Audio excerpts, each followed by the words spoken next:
Hello good evening friends. आज अपने theory के दूसरे चैप्टर दिष्ट धारा मोटर के बारे में इम्पोर्टेंट प्रश्नों को करेंगे, जिसमें मोटर का कार्य सिद्धांत, विरोधी विद्युत वाहक बल एवं बल आघूर्ण, जो फॉर्मूला है E=5 ZNP/60 ये होता है। शाफ्ट का बल आघूर्ण का फॉर्मूला, फिर दिष्ट धारा मोटर के प्रकार और दिष्ट धारा मोटरों की चाल नियंत्रण, फ्लक्स नियंत्रण विधि, आर्मेचर नियंत्रण विधि, दोनों के बारे में अध्ययन करेंगे। फिर दिष्ट धारा मोटर के प्रवर्तक हैं, जिनमें वोल्टता इन विमुक्ति प्रकार, भार इन विमुक्ति प्रकार, 3 बिंदु प्रकार और 4 बिंदु प्रकार। तो आज अपने देखते हैं इसके महत्वपूर्ण प्रश्न। पहला प्रश्न है, दिष्ट धारा मोटर इस सिद्धांत पर कार्य करती है कि जब धारावाही चालक एक समरूप चुंबकीय क्षेत्र में रखा जाए तो यह बल का अनुभव करता है। दूसरा प्रश्न, दिष्ट धारा मोटर में घूमने की दिशा ज्ञात की जा सकती है फ्लेमिंग के बाएं हाथ के नियम से। दिष्ट धारा शंट मोटर के टर्मिनलों पर पर्दाए की ध्रुवता बदल दी गई, मोटर पर क्या प्रभाव पड़ेगा? पूर्व की तरह ही उसी दिशा में चलेगी। एक डीसी शंट मोटर के घूमने की दिशा बदली जा सकती है केवल आर्मेचर संयोजन उल्टे करके। एक डीसी मोटर को घूमने की दिशा बदलने के लिए या में धारा की दिशा बदलनी चाहिए, फील्ड या इंटरपोल। एक दिष्ट धारा 10 HP शंट मोटर जिसका आर्मेचर प्रतिरोध 0.2 ओम है, यह 220 वोल्ट पर प्रारंभ धारा कितनी लेगी? 1100 एम्पियर। दिष्ट धारा मोटर में विरोधी विद्युत वाहक बल पर्दाई बलता का विरोध करता है। कौन सा नियम डीसी मोटर में कंडक्टर की गति की दिशा की पहचान करने के लिए लागू किया जाता है? इसमें लागू होता है फ्लेमिंग के बाएं हाथ का नियम। डीसी मशीन का इंड्यूस्ड ईएमएफ किसके समानुपाती है? इनमें से सभी। डीसी मोटर के आर्मेचर को पटलित क्यों किया जाता है? एडिड करंट के घाटे को कम करने के लिए। डीसी मोटर के परिक्रमण की दिशा हम कैसे पता लगा सकते हैं? फ्लेमिंग लेफ्ट हैंड रूल से। एक डीसी शंट मोटर के रोटेशन की दिशा को आपसी विनिमय द्वारा रिवर्स किया जा सकता है, या तो क्षेत्र या आर्मेचर टर्मिनल द्वारा। डीसी मोटर सिद्धांत कार्य करती है कि एक अपरिवर्ती चुंबकीय क्षेत्र में रखा गया करंट समाहित करने वाला चालक अपने ऊपर बल का अनुभव करता है। जब कोईल चुंबकीय फ्लक्स के समकोण पर गति करती है तो प्रेरित ईएमएफ होगी अधिकतम। डीसी शंट मोटर के घूर्णन की दिशा को निम्न के अंतर विनिमय के द्वारा विपरीत किया जा सकता है, यो तो फील्ड आर्मेचर टर्मिनल। 16वां क्वेश्चन देखते हैं, यदि डीसी मोटर के लिए n चक्र प्रति मिनट आरपीएम हो तो डीसी मोटर में अश्व शक्ति, बलागुण और गति परस्पर संबंधित किस फॉर्मूले से होंगे? 2π/60 × 735। एक दिष्ट धारा मोटर की पूर्ण भार पर क्षमता 0.8 है, जो 200 वोल्ट पर 2 किलोवाट का भार ले सकती है। मोटर की पूर्ण भार धारा ज्ञात करें, ये 12.5 एम्पियर। जब दिष्ट धारा मोटर चल रही हो तो मोटर में उत्पन्न विद्युत वाहक बल पर्दाई वोल्टता के विपरीत दिशा में होता है। एक दिष्ट धारा मशीन जो 220 वोल्ट पर्दाई पर कार्य करती है का आर्मेचर प्रतिरोध 0.5 ओम है। यदि आर्मेचर धारा 20 एम्पियर हो तो मशीन में उत्पन्न विद्युत वाहक बल का मान ज्ञात करें जब मशीन जनरेटर या मोटर के रूप में कार्य करें, तो 230 और 210। दिष्ट धारा मोटर में बैक ईएमएफ निर्भर करती है क्षेत्र फ्लक्स पर। एक डीसी मोटर का शाफ्ट टार्क आर्मेचर टार्क से कम होता है। लोहे घर्षण व वायु घर्षण हानियाँ किसी भी विद्युत मोटर की निर्गत शक्ति द्वारा प्राप्त होती है। शाफ्ट से जुड़ी कपलिंग, किसी भी मोटर की नेम प्लेट पर अंकित शक्ति हमेशा कौन सी शक्ति होती है? शाफ्ट से मिलने वाली। एक डीसी मोटर 1000 आरपीएम पर चल रही है और पुली पर 1200 न्यूटन मीटर का टॉर्क मिल रहा है। मोटर की बीएचपी मीट्रिक कितनी होगी? 170.8। डीसी शंट मोटर में आर्मेचर धारा के समानुपाती होता है टॉर्क। डीसी शंट मोटर में बैक ईएमएफ घटने से बढ़ता है आर्मेचर धारा। एक दिष्ट धारा मोटर के आर्मेचर द्वारा लिए गए करंट का मान निम्न सूत्र से ज्ञात कर सकते हैं, V-EB/RA।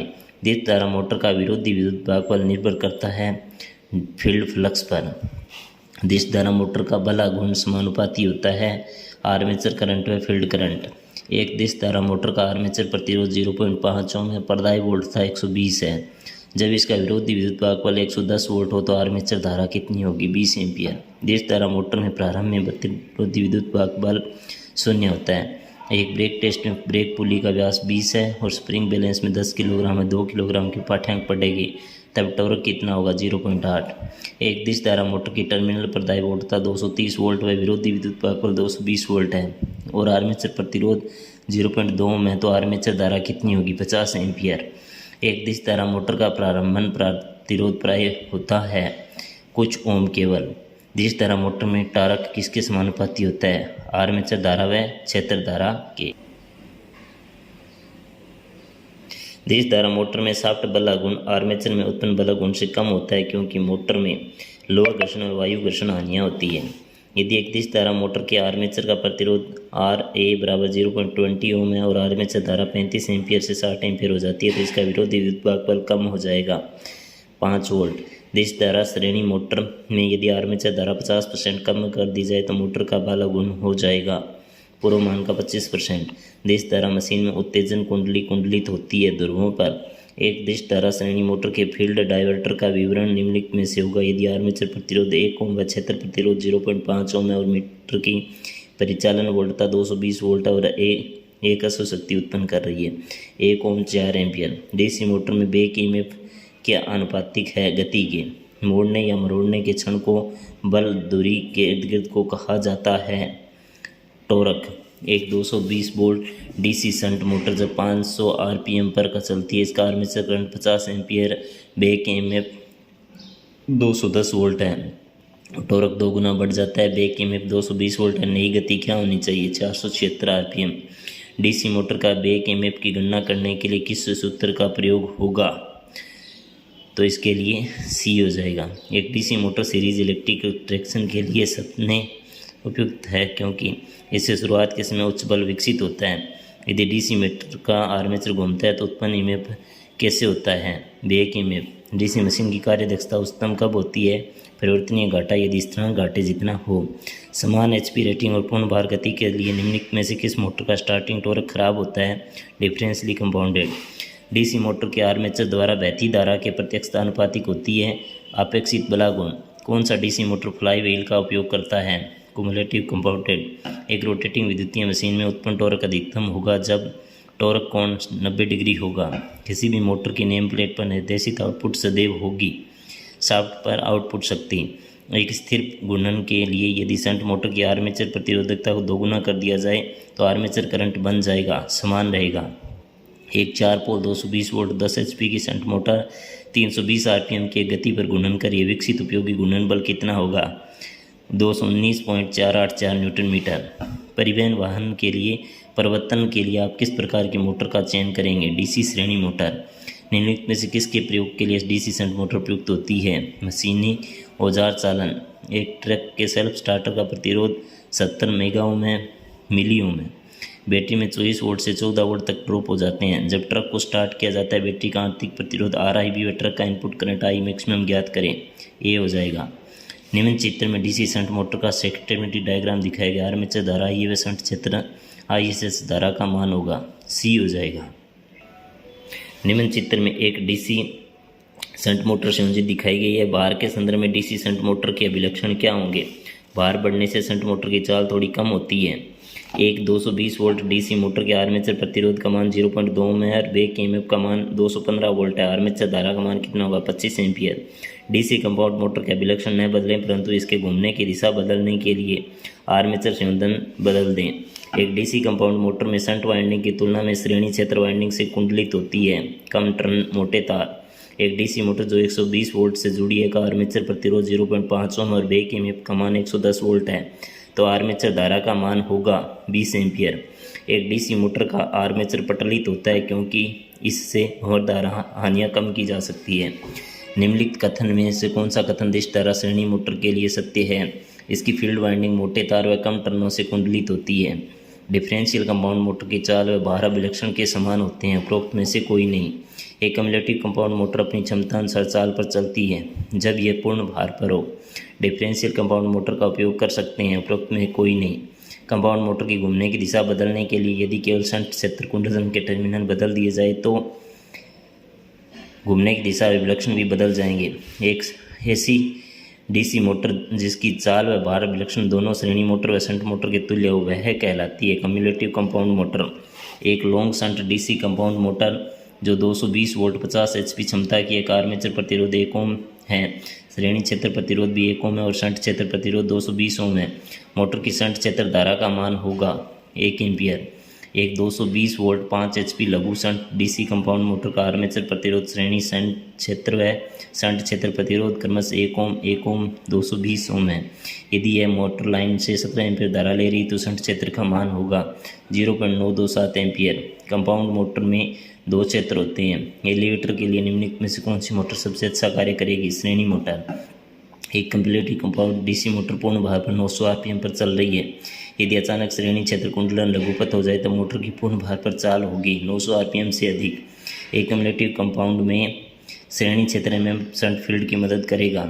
एक डिफरेंशियल कंपाउंड मोटर में निम्नलिखित कथन में एक कथन सत्य प्रतीत होता है कि यह उच्च भार पर निम्न भार की अपेक्षा अधिक चाल पर चलती है। एक डीसी शंट मोटर वाली मोटर होती है स्थिर चाल। डीसी कंपाउंड मोटर में श्रेणी क्षेत्र व आर्मेचर का प्रतिरोध बहुत कम होता है। आप दोनों में से कैसे पहचान करेंगे कौन से टर्मिनल आर्मेचर के व कौन से श्रेणी क्षेत्र के हैं? टेस्ट लैंप से कम्युनिटी टेस्ट करके एक सिरा ब्रुश पर व एक टर्मिनल पर यदि लैंप प्रकाशित होगा तो ये टर्मिनल आर्मेचर का है। तेज धारा मशीन में उत्तेजक कुंडलियाँ कुंडलित की जाती है पोलों के चारों ओर। एक विद्युत मोटर में पोल फेस व आर्मेचर के बीच वायु अंतराल यथासंभव कम क्यों रखा जाता है? चुंबकीय क्षेत्र को शक्तिशाली रखने के लिए। एक विभेदीय संयुक्त मोटर का श्रेणी क्षेत्र खुला परिपथ हो गया है तो यह मोटर पर्दाय से जोड़ने पर नहीं चलेगी। दिश धारा श्रेणी मोटर कर्षण कार्य के लिए उपयुक्त है क्योंकि बल आघूर्ण आर्मेचर धारा के वर्ग के समानुपाती व चाल बल आघूर्ण के विलोमानुपाती होती। यदि एक श्रेणी धारा motor 5 ampere per 20 Newton metre बल आघूर्ण उत्पन्न करती है और यदि भार धारा 10 एम्पियर हो जाए तो मोटर बल आघूर्ण उत्पन्न करेगी 80 न्यूटन मीटर। कर्तक मशीन, पंच प्रेस, एलिवेटर, कन्वेयर व रोलिंग मशीन के लिए सबसे उपयुक्त डीसी मोटर होती है। ये याद कर लेना पर्सन। Cumulative compound motor. यदि डिफरेंशियल कंपाउंड मोटर का श्रेणी क्षेत्र में खुला परिपथ हो और इसे पर्दाय से जोड़ा जाए तो मोटर झटके के साथ स्टार्ट होगी। इनमें से कौन सी डीसी मोटर सबसे कम प्रयोग की जाती है?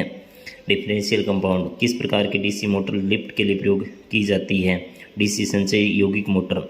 श्रृंखला क्षेत्र परिवर्तक गति नियंत्रण विधि मुख्य रूप से विद्युत रेलगाड़ी में काम आती है। एसी डीसी कंट्रोल की एक एप्लीकेशन है ब्लोअर। किस प्रकार के डीसी मोटर भार उठाने और क्रेन में प्रयोग किया जाता है? DC series motor. Full load range में भी इनमें से कौन सी डीसी मोटर की गति स्थिर होती है? शंट। एक डीसी यौगिक मोटर क्षेत्र में रेगुलेटर के लिए निर्धारित किया जाता है फ्लक्स नियंत्रण करना। एक 220 वोल्ट की डीसी मशीन 0.5 ओम की आर्मेचर प्रतिरोधकता होती है। यदि आर्मेचर करंट 20 एम्पियर है परिधि में जब मशीन के निम्न के लंबवत के समान कार्य करता है 230 व 210। डीसी शंट मोटर साधारणतः निम्न में प्रयुक्त होती है। किसमें होती है? Lathe machine. DC shunt motor को निम्न भी कहा जाता है स्थिर फ्लक्स मोटर। विद्युत युक्तियों में एक इलेक्ट्रोमैग्नेट से सरलता से उत्पन्न फ्लक्स को परिवर्तित करने का सबसे आसान तरीका एक्साइटिंग कुंडल से धारा में परिवर्तन कर एक स्थिर वोल्टेज आपूर्ति से जोड़े गए 3 किलोवाट वाले डीसी शंट मोटर का वेग 2000 आरपीएम है। इस वेग को 2500 आरपीएम तक परिवर्तित करना है। क्षेत्र धारा को एक क्षेत्र रियोस्टेट से परिवर्तित कर।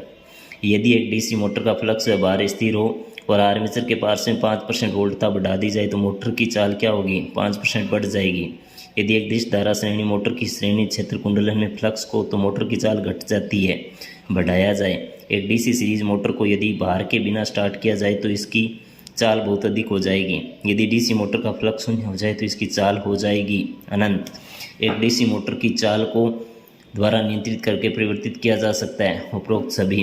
एक 4 किलोवाट डीसी शंट मोटर की चाल बढ़ाने के लिए सबसे दक्ष विधि कौन सी है? फ्लक्स नियंत्रण।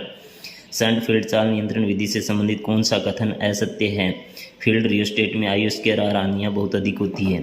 डीसी श्रेणी मोटर की चाल टैप्ड फील्ड कुंडली द्वारा नियंत्रित की जा सकती है। यदि श्रेणी क्षेत्र कुंडली की सभी टैपिंग को परिपथ में काम में लिया जाए तो मोटर की चाल सामान्य से कम होगी। डीसी श्रेणी मोटर की चाल नियंत्रित करने के लिए फील्ड डाइवर्टर काम में लिया जाता है। यदि एक फील्ड डाइवर्टर का प्रतिरोध 5 ओम और यह 5 एम्पीयर धारा वहन कर सकता है तो फील्ड डाइवर्टर की वोल्टेज क्षमता होगी 125 वोल्ट। डीसी मोटर में शंट फील्ड फ्लक्स को नियंत्रित करने से प्राप्त कर सकते हैं सामान्य से अधिक चाल। एक डिफरेंशियल कंपाउंड मोटर की अपेक्षा डीसी शंट मोटर की चाल भार बढ़ने से घटती है। एक डीसी भारित शंट मोटर की चाल इसकी घोषित चाल से कम की जा सकती है यदि इसके आर्मेचर परिपथ में प्रतिरोध बढ़ा दिया जाए। जब फील्ड कंट्रोल द्वारा डीसी शंट मोटर की चाल बढ़ाई जाती है तो बैक ईएमएफ बढ़ती है और लाइन करंट घटता है। टैप्ड फील्ड कंट्रोल विधि का उपयोग की चाल को कंट्रोल करने के लिए किया जाता है। डीसी श्रेणी मोटर प्रदाय की श्रेणी में प्रतिरोध जोड़कर भी चाल नियंत्रण समय, परंतु यह विधि में ही उपयोग होती है।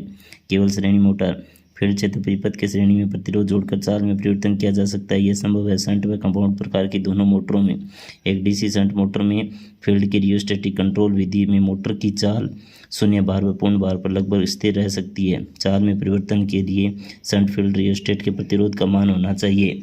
कितना होना चाहिए? शंट फील्ड करंट के तुल्य प्रतिरोध मान शंट फील्ड प्रतिरोध के तुल्य। निम्न में से कौन सा डायग्राम सही है जब डीसी मोटर की चाल सामान्य से अधिक प्राप्त करनी हो? B number. यदि डीसी मोटर पर भार बढ़ाया जाए तो इसकी चाल घट जाती है। इसका मुख्य कारण है बैक ईएमएफ में कमी होना। एक डिफरेंशियल कंपाउंड डीसी मोटर की पूर्ण भार पर चाल 1500 आरपीएम है। इस दौरान यदि मोटर की श्रेणी फील्ड कुंडलन लघुपथ हो जाए तो मोटर की पूर्ण भार पर चाल होगी 1500 आरपीएम से कम। एक 10 HP 230 वोल्ट डीसी मोटर की पूर्ण भार धारा का मान होगा 32 एम्पियर।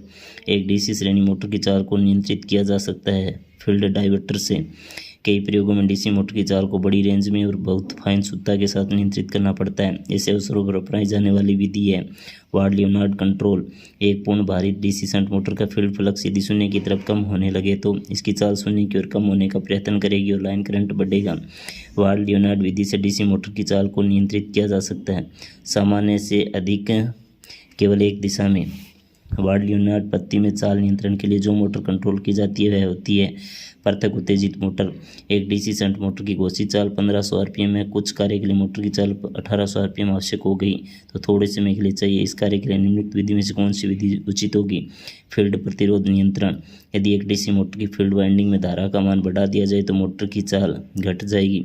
डीसी शंट मोटर पर भार बढ़ने से घटती है क्योंकि बैक ईएमएफ घटती है। चाल डीसी शंट मोटर में घटने से चाल बढ़ती है। Field flux. यदि एक निर्दिष्ट धारा मोटर का भार व फ्लक्स स्थिर रखा जाए तो इसके आर्मेचर के पार्श्व में वोल्टता 5% बढ़ा दी जाए तो मोटर की चाल होगी चाल 5% बढ़ जाएगी। एक निर्दिष्ट धारा मोटर का चाल फील्ड नियंत्रण करके नियंत्रित की जाती है। इस अवस्था में सबसे उत्तम स्टार्टर होता है 4 पॉइंट स्टार्टर। निर्दिष्ट धारा मशीन की चाल क्या होती है? विरोधी विद्युत वाहक बल के समानुपाती परंतु फ्लक्स के विलोमानुपाती होती है। श्रेणी निर्दिष्ट मोटर की चाल शून्य पर भार पर होती है। कितनी होती है? अनंत। एक कम्युलेटिव कंपाउंड निर्दिष्ट धारा मोटर पर भार बढ़ने पर क्या होगा? चाल घटती है। एक निर्दिष्ट धारा मोटर की चाल परिवर्तित की जा सकती है। उपरोक्त सभी से एक स्थायी चुंबक निर्दिष्ट धारा मोटर में चाल नियंत्रण की जाती है। आर्मेचर प्रतिरोध नियंत्रण से एक निर्दिष्ट धारा शंट मोटर शून्य भार पर चल रही है। यदि क्षेत्र कुंडल में खुला परिपथ हो जाए तो क्या होगा? अत्यधिक उच्च चाल पर चलेगी। निर्दिष्ट धारा मोटर की चाल बैक ईएमएफ के समानुपाती और फ्लक्स के विलोमानुपाती होती है। 5 HP के डीसी शंट मोटर की चाल बढ़ाने की सबसे उत्तम विधि क्या है? फ्लक्स नियंत्रण। निर्दिष्ट धारा श्रेणी मोटर में फील्ड डाइवर्टर प्रतिरोध का उपयोग करके हम भार के साथ चाल परिवर्तन कर सकते हैं। इस चाल परिवर्तन से चाल सामान्य से अधिक रहेगी। निर्दिष्ट धारा श्रेणी मोटर में आर्मेचर डाइवर्टर प्रतिरोध के उपयोग से चाल प्राप्त होगी सामान्य से कम। जब क्षेत्र नियंत्रण विधि द्वारा डीसी शंट मोटर की चाल नियंत्रण करनी हो तो मोटर की चाल की जा सकती है 15 से 30% सामान्य से अधिक। निर्दिष्ट धारा मोटर पर भार बढ़ाने से चाल क्या होगी? थोड़ी घटती है। एक स्थायी चुंबक मोटर में निम्नलिखित में से कौन सी विधि प्रयोग नहीं की जाती है? क्षेत्र प्रतिरोध नियंत्रण। एक डीसी मोटर का प्रारंभिक प्रतिरोध कितना होता है?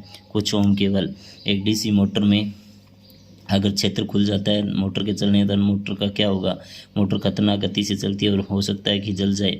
गति नियंत्रण का कौन सा तरीका मुख्य रूप से बिजली ट्रेनों में लागू किया जाता है? Series field diverter method. AC से डीसी ड्राइव नियंत्रण का एक उपयोग है सर्वो एप्लीकेशन। डीसी मोटर की गति बढ़ने पर क्या होता है? बैक ईएमएफ बढ़ जाता है किंतु लाइन करंट घट जाता है। एक डीसी मोटर की गति वृद्धि के साथ बैक में बढ़ता है परंतु लाइन धारा गिरता है। डीसी शंट मोटर की गति विपरीत है। सुविधा के लिए जिसका सभी वजनों पर गति का नियंत्रण स्थायित्व शून्य से लेकर सामान्य से ऊपर परिवर्तित होना है। कौन सी गति नियंत्रण पद्धति प्रयुक्त की जाती है? वार्ड लियोनार्ड गति नियंत्रण की व्यवस्था। एक डीसी मोटर की गति में वृद्धि के द्वारा पृष्ठीय में बढ़ेगी किंतु लाइन करंट गिर जाएगा। एक डीसी 3 बिंदु स्टार्टर एनवीसी का संबंध श्रेणी में आपूर्ति के आर पार निम्न में से शंट क्षेत्र 4 बिंदु प्रवर्तक के जरिए संयोजित डीसी शंट मोटर सामान्यतः जब मंद स्थिति से चालू स्थिति में परिवर्तित होता है किंतु प्रवर्तक हैंडल चालू स्थिति में नहीं रहता। उक्त स्थिति का एक कारण में विवर्त है संरक्षित प्रतिरोधक। डीसी 4 बिंदु स्टार्टर में एनवीसी का संयोजन की श्रृंखला में परदाई पर होता है। संरक्षित प्रतिरोधक डीसी मोटर को स्टार्ट करने के लिए स्टार्टर की आवश्यकता पड़ती है ताकि उच्च स्टार्टिंग करंट को कम जा सके। मोटर में स्टार्टिंग धारा के अधिक होने का कारण है वेग में का शून्य होना। प्रारंभिक प्रतिरोध में जोड़ा जाता है आर्मेचर श्रेणी क्रम। डीसी मोटर को स्टार्ट करने के लिए स्टार्टर की आवश्यकता होती है क्योंकि इसमें प्रारंभन धारा सुरक्षित मान तक नियंत्रित होती है। एक 2 बिंदु स्टार्टर ऐसी युक्ति है जो धीरे धीरे प्रतिरोध परिवर्तित करता है और ओवरलोड ट्रिप प्रणाली नहीं होती। एक 4 बिंदु डीसी मोटर स्टार्टर का उपयोग वहाँ आवश्यक है जहाँ पर कंपाउंड मोटर की चाल का नियंत्रण सामान्य चाल से अधिक पर करना हो।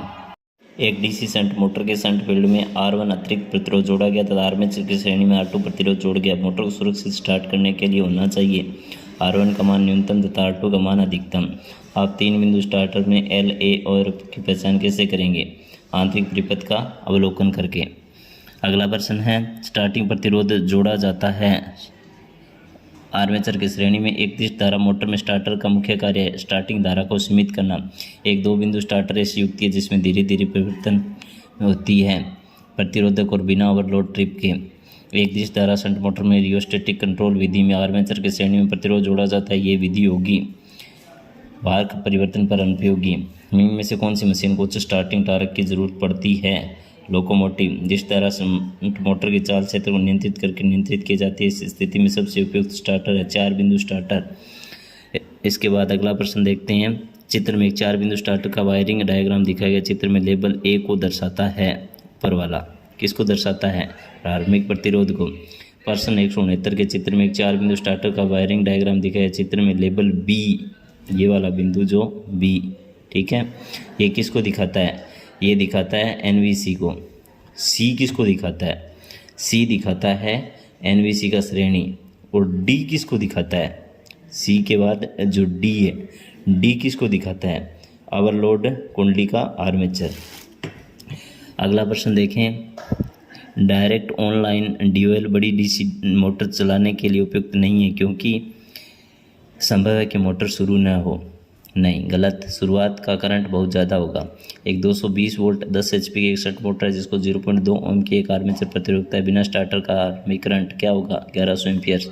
डीसी मोटर में 3 पॉइंट के स्टार्ट के आर्मिक प्रतिरोधकता के साथ जुड़ी आर्मेचर के साथ श्रृंखला में नीचे चित्र में किस प्रकार के दोष की जांच दर्शाई गई है? ग्राउंड्स के लिए जांच। मशीन के चलते हालात में घिसने के कारण एक डीसी मशीन का कार्बन ब्रश छोटा हो जाता है। कितनी लंबाई पर ब्रश को बदलना पड़ता है? मूल लंबाई का 1/3।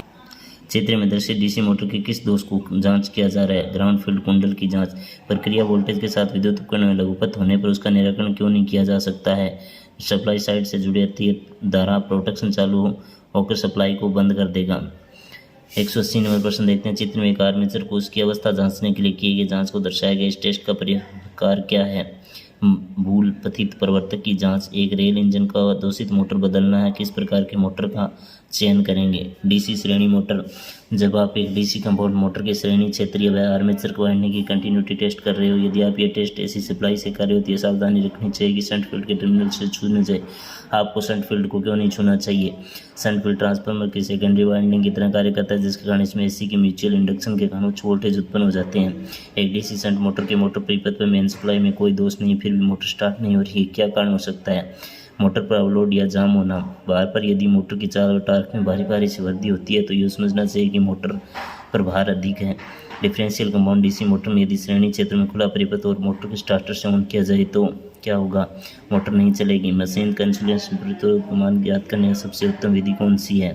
ओम मीटर। यदि मोटर का इंसुलेशन का मान न्यूनतम हो तो करनी चाहिए, क्या करनी चाहिए? तुरंत जांच। मशीन के क्षेत्र कुंडलियों में यदि लघुपथन की जांच करनी है तो उसके लिए प्रयोग किया जाता है ओम मीटर। प्रिवेंटिव मेंटेनेंस का शेड्यूल बनाते समय निम्नलिखित में से एक महत्वपूर्ण कारक को ध्यान में रखा जाता है। मोटर की आयु। निम्न वोल्टता डीसी प्रदाय व पेचकस का प्रयोग करके पता लगाया जा सकता है। फील्ड कुंडली में ग्राउंड का जिस तरह मोटर में कार्य करने से पूर्व खुला परिपथ टेस्ट कर लेना चाहिए ताकि सुनिश्चित हो सके परीक्षण परिपथ पूरा होता है या नहीं। Insulation test. जब एक डीसी मशीन की शंट फील्ड वाइंडिंग का कंटिन्यूटी टेस्ट उच्च वोल्टेज वाले लेंथ से किया गया और जैसे टेस्ट रोड को शंट फील्ड टर्मिनल से टच किया तो शंट स्पार्क हुआ। यह इसलिए हुआ क्योंकि फील्ड वाइंडिंग का प्रतिरोध उच्च है। ब्रूस की पोजीशन सही प्रकार न्यूट्रल अक्ष पर सेट करने से हमें प्राप्त होता है। उपरोक्त सभी कम्यूटेटर पर नया ब्रश लगाने से पूर्व सुनिश्चित होना चाहिए कि ब्रश कम्यूटेटर पर सही संपर्क करें या नहीं। इसके लिए एक रेगमार्क कम्यूटेटर व ब्रशों के बीच इस प्रकार रखेंगे। रेगमार्क की खुली सतह ब्रशों की ओर हो। कम्यूटेटर को हाथ से घुमाएं।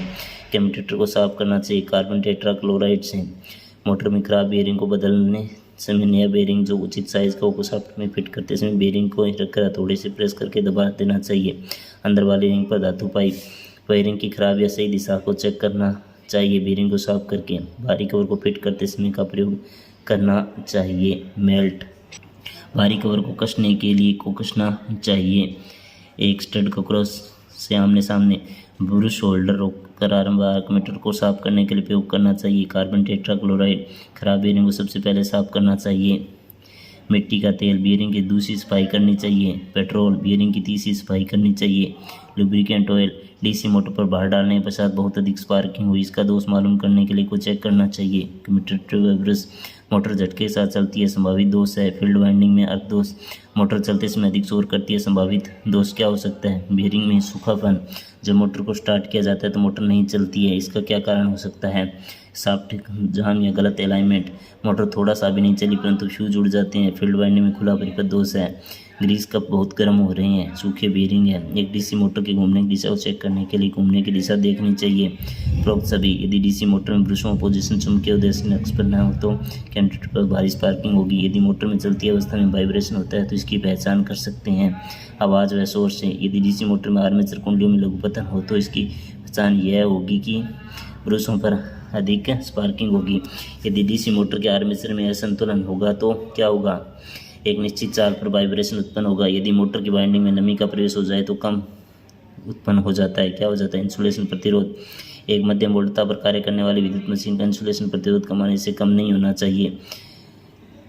ओम यदि किसी कारणवश मशीन का इंसुलेशन निश्चित मान से कम हो जाए तो इसे सुधारने के लिए क्या करेंगे। सभी कार्य करेंगे।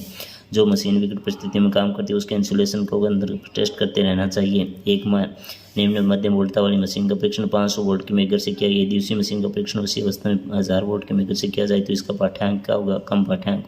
यदि किसी मशीन का कंटिन्यूटी टेस्ट करते समय किसी वाइंडिंग में तार टूटा हुआ पाया गया बाद में इस पर ध्यान दिया बिना इंसुलेशन टेस्ट किया गया तो टेस्ट सही नहीं होगा क्योंकि कुंडलन का एक भाग का ही टेस्ट होगा। एक दिष्ट धारा मशीन जो लगातार काम कर रही है में इंसुलेशन प्रतिरोध का मान कम होने का कारण क्या है। आर्मेचर व रोककर आरंभ पर कार्बन का जमा होना। जब मेगर से इंसुलेशन माप रहे हो तो टेस्ट करने का समय इतना होना चाहिए कि मीटर की सुई स्थिर हो जाए। मशीन का इंसुलेशन में सुधार लाने के लिए वार्निश करने से पूर्व हमें क्या करना चाहिए। कुंडलन को गर्म करके सुखाना चाहिए। यदि 10 धारा शंट मोटर की प्रदायी वोल्टता आदि कर दी जाए और भार पर बल दुगना हो तो निम्नलिखित परिवर्तन होगा। मोटर की चाल क्या होगी। समान रहेगी परंतु आर्मेचर धारा बहुत 4 गुना बढ़ जाएगी। एक 10 धारा मोटर में सावधानी पूर्वक दोष ज्ञात करने में सहायक होती है। क्या होती है सभी। एक शंट फील्ड कुंडली में लघुपथ का पता लगाने का सर्वोत्तम तरीका क्या है। ओममीटर विधि। मेगर से 10 धारा मशीन के एक ही कुंडलन के सिरों के परीक्षण करते समय मेगर की सुई की ओर होनी चाहिए। शून्यमान यदि 10 धारा श्रेणी मोटर के चलते समय क्षेत्र कुंडलन में खुला परिपथ हो जाए तो मोटर क्या होगी। नहीं चलेगी। 10 धारा शंट मोटर की चाल नियंत्रण के रियोस्टेटिक नियंत्रण विधि में आर्मेचर के श्रेणी में एक प्रतिरोध जोड़ा जाता है। यह विधि होगी।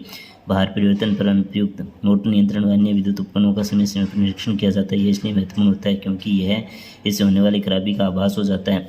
इंसुलेशन प्रतिरोध मापा जाता है। ओमेगा ओम से योजनाबद्ध अनुरक्षण आधारित होता है। डी अनुरक्षण के समय समयबद्ध सारणी के अनुसार ग्रीसिंग वेल्डिंग करनी चाहिए। प्रतिदिन बेयरिंग द्वारा अधिक आवाज़ करने का कारण होता है ग्रीस नहीं होना।